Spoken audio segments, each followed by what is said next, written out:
Hello, welcome to lecture 7 of Elec H2CI5. I will go over in this lecture over the delta and Y transformations, and these are useful transformations that can help us simplify electric circuits. Sometimes simple series and parallel simplifications do not work. They cannot apply. They do not apply, and I will show a number of examples on that. And in that case, the delta and Y, delta to Y and Y to delta transformations become very useful in enabling us to further simplify the circuit. Okay, so I'll go over that, and then we'll have a couple of examples to illustrate this approach. Okay, so as I said in the previous slide, the main motivation for studying the delta to Y transformation and Y to delta transformation is to be able to simplify electric circuits when simple series and parallel connections do not apply. You will see that the circuit, you cannot simplify it further by doing series or parallel simplifications. So let's take a look at what is meant by a delta connection, what's meant by a Y connection. Okay, so this is what we have here. We call this one a Y connection. You can see there is a center point, and there are three resistances branching out from the center point. Okay, so we can give the nodes names A, B, and C. The resistance connected to node A, we call it RA. The resistance connected to B, RB, and the same thing for RC here. Okay, now this is the Y connection. The corresponding delta connection is, yes, you have the same nodes A, B, and C, but you connect the nodes themselves with resistances. There is no center point. Okay, so resistance R1 connected A to C, resistance R2 connected node A and node B, resistance R3 connecting node B and node C. Okay, so now our target is, if I know three resistances connected in the form of a Y, how do I find three equivalent resistances connected between the same three nodes as delta, but the solution of the whole circuit would not make a difference? It would be exactly the same solution. Or if I know three resistances connected in the form of a delta, so they are connected between three nodes this way, how do I find the corresponding Y connection? Okay, again using the same three nodes, but there's going to be Y, such that the solution of the circuit does not change. So remember, this one or this one, they are part of a bigger circuit. Okay, the way to do that is to consider this one and this one as three-port networks. Okay, so let me show how do I do this. I'm gonna here extend this branch a little bit and this branch a little bit and so on, and I will surround these by I treat them like a black box. So I'm gonna here close this one here. So this is a black box. So I have here the first port. This is port number 1. I have the second port, which is between here and here. I have the third port, which is between here and here. I have 3 ports.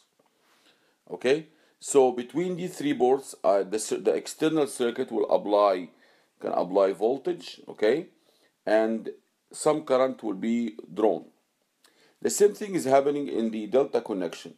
I can consider this delta connection to be a 3-port network. So I extend a wire here, a wire here, and a wire here, and I'm gonna surround them by, again, I will treat it like a black box. So this is a black box here, and there are 3 wires extending out of this black box. So I can apply voltage between here and here. I can apply voltage between here and here, and I can apply voltage between here and here. Okay, so from the point of view of the external circuit or where this delta or Y connection is only a small part of it, this is a 3-port network, a 3-port network. So in order for these 3-port networks to be the same, the resistance seen between any 2 of these wires will have to be the same here and here. In other words, if I have a Y connection and I want to find the corresponding delta connection, the resistance seen between these 2 wires and between these 2 wires will have to be the same when the other ports are open circuited. So this one will not be connected to anything this one will not be connected to anything. Okay, these are called Z impedance, Z or Z matrix. This is one of the port analysis matrices. Okay, you are going to study this later, but what I want you to know, in order for these two networks to be identical, the input impedance looking into this port and the input impedance looking into this port must be the same when all the other ports are not connected to anything. Okay, and you do the same for this port. The input impedance looking into this port must be identical to the input impedance looking to this port when the other two ports here and here are open circuit, and the input impedance looking into this port and the input impedance looking into this port will be equal when the other two ports here and the other two ports here are open circuit. Okay, so this is what we want to force. So let's now start to find the input impedance between A and B, and the input impedance between A and B here and here when the others are not connected to anything, when the other ports are simply open circuited. If you connect a voltage source between these 2 points, if I come here and then connect a voltage source, okay, there will be some current drawn. So a current will be drawn here, and the ratio between V to I, if you see the current, this current will flow this way between A and B. Remember the node C, this is open circuit. So I can simply say immediately that the input resistance here is RA plus RB in this Y connection. If I do the same for the delta connection between the same two ports, if I connect a voltage source and then I try to calculate the current, the situation is a little bit different, because the current can flow between A and B, or it can flow through between A and B through C. So you have here two parallel connections. R2 is in parallel with R1 plus R3. So R1 and R3 are in series, and both of them are in parallel with R2. So this gives us this first equation here, that the input resistance seen between these two terminals here in the Y connection are RA plus RB, while the input resistance seen between this terminal and this terminal here in the delta connection are R2 in parallel with R1 plus R3. This is what we have here. So this one equation. You repeat the same thing for this port and this port. So the input impedance seen between node C and node B when node A is hanging in the air is RC plus RB. While if you connect a voltage source here between C and B, and of course the others will be open circuit, the other ports will be open circuit. There is nothing connected here, there is nothing connected here. If you connect a voltage source between here and here, you see the current can flow directly between C and B through R3 or through R1 plus R2 in series. So in that case, we can simply say that the input resistance seen between these two terminals in the Y connection, which is RC plus RB, this is hanging in the air, this is open circuit, will be equal to the input resistance seen between the same two terminals in the delta connection, which is R3 in parallel with R1 plus R2. You do the same thing for the third equation, for the third port here and the third port here. You obtain these three equations. Okay? This is a little bit longer. It's very important to understand it. We treat them as three-port networks. And a three-port network, we define something called the Z matrix. And Z matrix simply means calculating the input resistances. Okay, this is one way of interpreting it for now until you study it in detail. Once you have found that, you equate input impedance, input resistance here to input resistance here, and then input resistance here to input resistance here, and then input resistance here to input resistance here. And remember, every time we pick a port, we connect a voltage source between the terminals of that port while we keep all the other ports open circuit. Okay, actually Z matrix is called, the parameters of this matrix are called the open circuit parameters. We have three equations. Now, if I know RA, RB, and RC, which are the three resistances of the Y matrix, Then my unknowns are R1, R2, and R3 of the corresponding delta. So these three will give us a system of three equations and three unknowns. R1, R2, and R3. These ones are given, they are numbers. Okay? So this will be a constant. So this is now, of course, if you write the parallel combination and you move to the other side, you can write it as a linear system as well. So what is going to happen here? You have three equations and three unknowns, R1, R2, and R3. Or the other way around, if I know R1, R2, and R3 of the delta connection, and I'm looking for RA, RB, and RC of the corresponding Y connection, then this right hand side here will be constant. This will be 100, this will be 50, there will be 10. And now I have three equations and three unknowns, RA, RB, RC. So I can use these three equations to solve for either R1, R2, and R3 if RA, RB, and RC unknown, or I can solve for RA, RB, and RC if R1, R2, and R3 unknown. Okay? And luckily this was done by others. We simply have the formula ready, we can apply it, and we don't have to worry about this derivation. So if you solve these three equations, this system of three equations, if you solve them for RA, RB, and RC, so what's happening here? You are given the resistances R1, R2, and R3 of the delta connection. You are given a delta connection in a certain circuit. You know what is the value of R1, R2, and R3. This is a formula you use to calculate RA, RB, and RC. Remember, RA is the resistance of node A, and node A was connected in the delta connection is connected to resistances R1 and R2. RB is the resistance connected to node B in the Y connection, and remember, node B in the delta connection is connected to resistances R2 and R3. RC is the resistance connected to node C in the Y connection, and remember, node C in the delta connection is connected to resistances R1 and R3. So this makes this one not that hard to remember. The other transformation, to this one transformation, this one here is from delta to Y. The other one is from Y to delta. If I know RA, RB, and RC, the three parameters of a given Y connection, I can find the corresponding three parameters of the parameters or the resistances of the corresponding delta connection through this formula. Remember again that if you take a look at the graph that we have there, R1 is the one facing RB. What do I mean by that? If you have something like this is your if I draw the diagram here, okay, this is A, this was C, this was B, this is RA, this one here is RB, this is RC. Okay, so RB is facing actually resistance R1, so resistance R1 will be here. What do I mean by facing it? This looks like a triangle.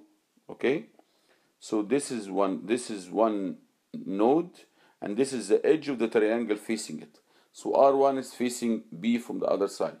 The same thing when you calculate, for example, R3.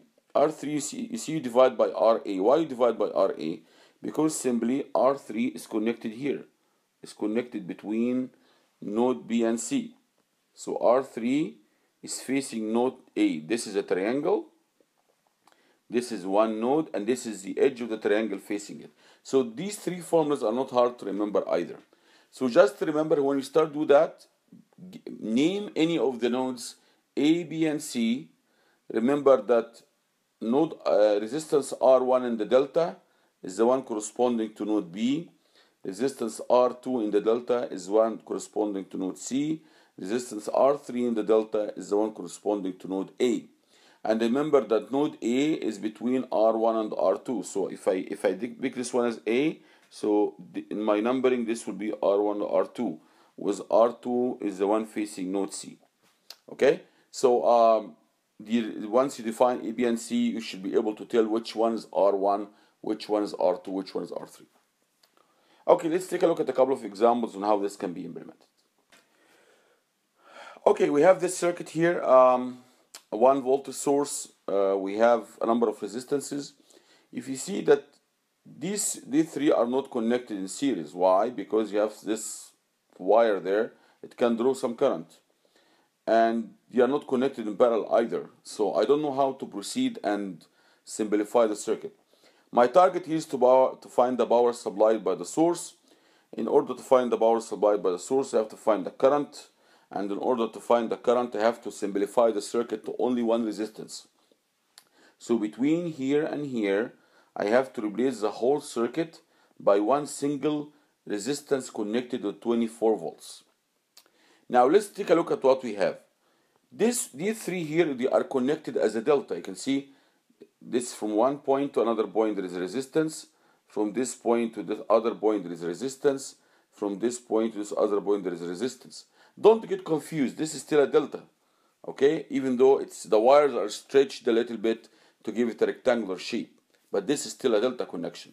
So what I can do, I can maybe try to break this delta by creating the corresponding Y. So this is my center point here. I'm going to connect another resistance to here. I'm going to connect another resistance to here. Okay? So I can of course name them in the way I like. Luckily here it does not make any difference. But I can call this one A. I can call this one B. I can call this one C. In that case, so we can name R1 and R2 and R3. This is what we're given here in this case. We're given R1, R2, and R3. So these ones here will be the ones around A. Okay. So this R1 and R2 here, and this one here will be the R3 one. Okay. So we can apply the formula to find the values of RA, RB, and RC. And we have the values of R1, R2, and R3. So this is a delta to Y transformation. I can do the same thing again. We have the same thing happening here. This looks like a delta. One resistance from one node to the other.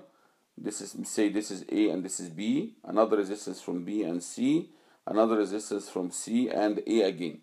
So this is a delta. I can replace it by the corresponding Y. So I can do this way. So this is center point. I need center point. And I can do this way and I can do this way. Okay? So this is the corresponding Y. I'm not drawing it exactly as a Y, but I have a center point, as you can see, and I have three resistances branching out to the three nodes I have. Node 1, node 2, and node 3. Don't get confused. This is all one node. This is all one node. This is all one node. This is all one node. Drawing a longer piece of wire does not change the solution. So we're going to use the expression for the delta to Y transformation to be able to get the values we are looking for. Okay? Okay, so maybe one of the formulas we can apply is RA is equal to R1 R2 over R1 plus R2 plus R3. This is one of the formulas for delta to Y. Remember, all the delta resistances are 12K. This is 12K by 12K over 12K plus 12K plus 12K. Okay?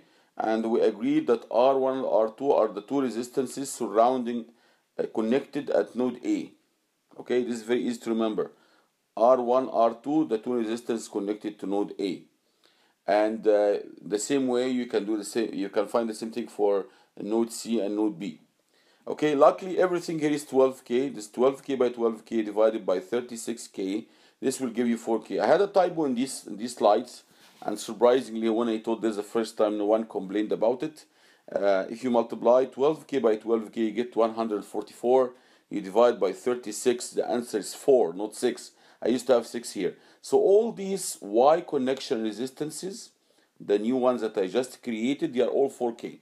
Okay? So remember, all of these ones here are 4K. Okay? And I can continue to start to use them. So now the circuit looks way simpler. Why? Because you have the source, it's injecting current, and this current will split into one branch here, and then we'll split into the other branch here. Very clear direction of current. So I know that this 4K and this 4K are in series, and because this branch and this branch join, you have this node and this node as joint nodes, then this 8K and this 8K are in parallel. So this is really, after I simplify the circuit, this is how the circuit looks like. I have 8K here, okay, this is 8K, and I have another 8K here, and these two 8K are in parallel because they share this node and this node, the start node and the end node.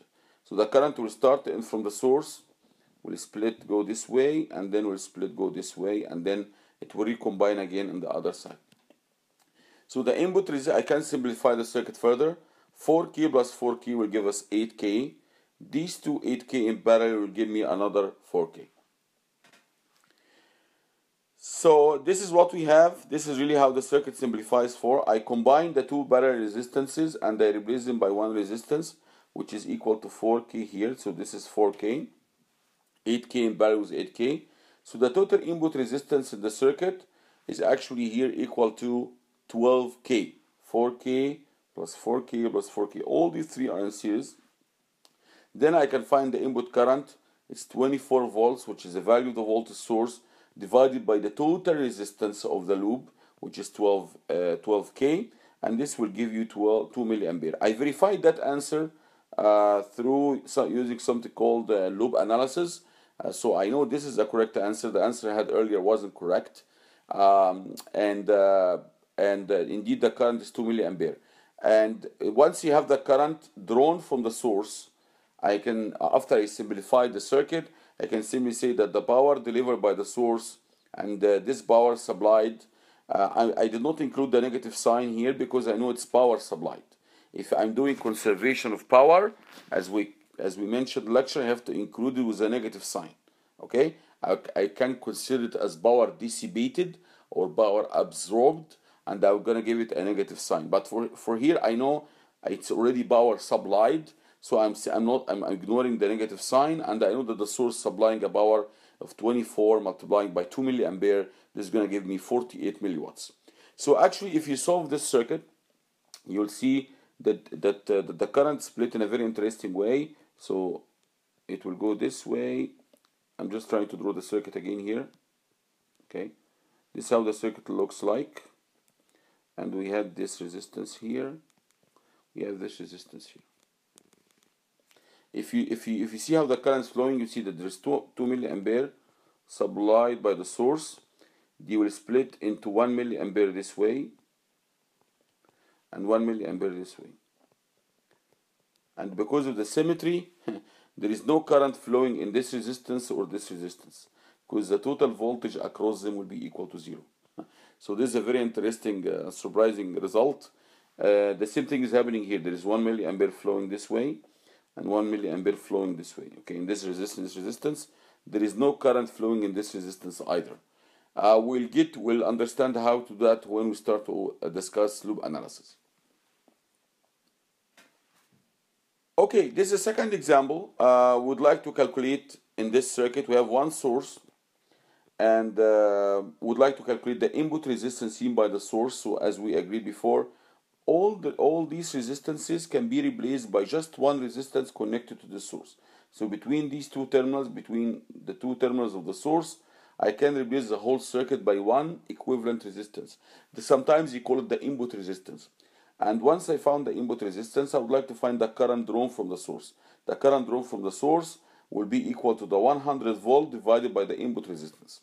Let's take a look at the circuit that we have. You see that it's very difficult to simplify this circuit. Why? Because the current will start here, it will split, and so on, but I don't see any series or parallel connections. These two are not in series because there may be current flowing here, so they don't have the same current flowing in them. For example, this one and this one are not in parallel. I don't see any series connection, any parallel connection I can simplify. So in order to simplify this circuit, I could see immediately that this resistance, and this resistance look like a Y connection. Why do they look like a Y connection? They have a center point, and there are 3 resistances branching out from this center point. So I can replace them by their equivalent delta, a resistance connected between here and here, a resistance connected between here and here, and then a resistance connected between here and here. Okay, and this will open the circuit for further simplification. So let's see how this can be done.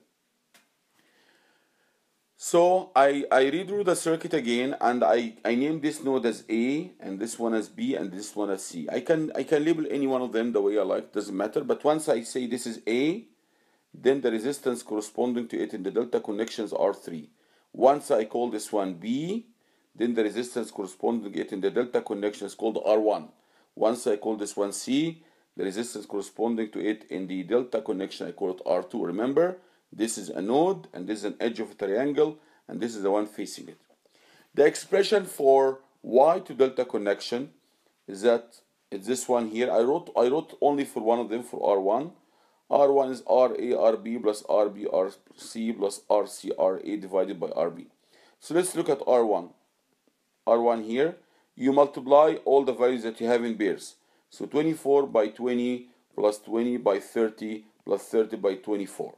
Okay, so you multiply them in pairs, and then you pick the node corresponding to R1. So if this is R1, this is an edge of a triangle, then the node corresponding to it from the other side is RB. So I divide by RB. Okay, if you do that, you sum this numerator, you get 1800 divided by 20, you get 90. For R2, you do exactly the same. R2 will be equal to the same numerator, but it's divided by RC, because C is the node corresponding to this edge. This is how I remember it, at least.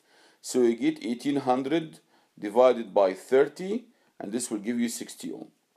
Now if I want to get R3 would be exactly that same expression, the same numerator, but divide by RA. So it's going to be 1800. I already calculated the 1800, but 1800 will be divided by 24, and this will give you 75 ohms. So I found R1, I found R2, I found R3. Once I do that, I get rid of the Y connection, and I replace it by the delta connection. So this 24 will disappear, 20 and 30 will disappear, and I have only R1, R2, and R3, and I know what are their values, and I redraw the circuit again. Okay, so from the point of view of the whole circuit, I did not really change the circuit. The circuit is still the same, because these two sub-circuits are identical to one another.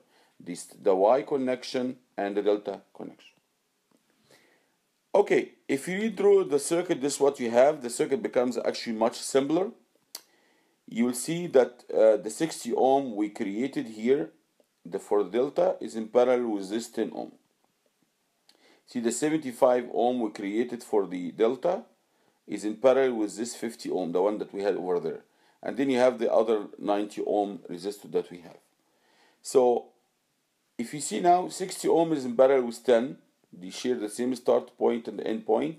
I can find their equivalent resistance. 60 by 10 over 60 plus 10 will give you 60 over 7 ohms. 75 ohm is in parallel with 50.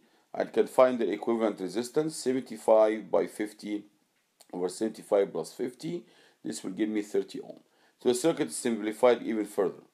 So now I can see that these two are in series. Okay, and they are in parallel with this resistance. So just looking here to these three resistances, I see 90 ohm is in parallel with 60 over 7 plus 30. So this branch and this branch are in parallel. Then their equivalent resistance is 90 ohm in parallel with the sum of these two. And this is what I found here. 90. So 30 plus 60 over 7, first you find that, and then you apply the parallel resistance formula. If you do this, you get 27 ohm, and I did verify this answer. Okay, it's if you do it with fraction, it's gonna be 26.99999 ohm. It's actually 27 ohm exactly. Okay, so now the circuit is simplified to 13 ohm in series with the combination of all these resistances here. 13 plus 27 will give us 40 ohm. Then the total input resistance seen by the source, so here if this one seen by the source here, this is Rn, would be equal to 40 ohm. 13 plus 27. So the input resistance is 40 ohm, then the current drawn from the source is 100 divided by 40 will give us 2.5 amperes. Okay, so you can see without the ability to do a Y to a delta transformation, we would not have been able to calculate the input resistance because we don't see any series or parallel connections in the circuit.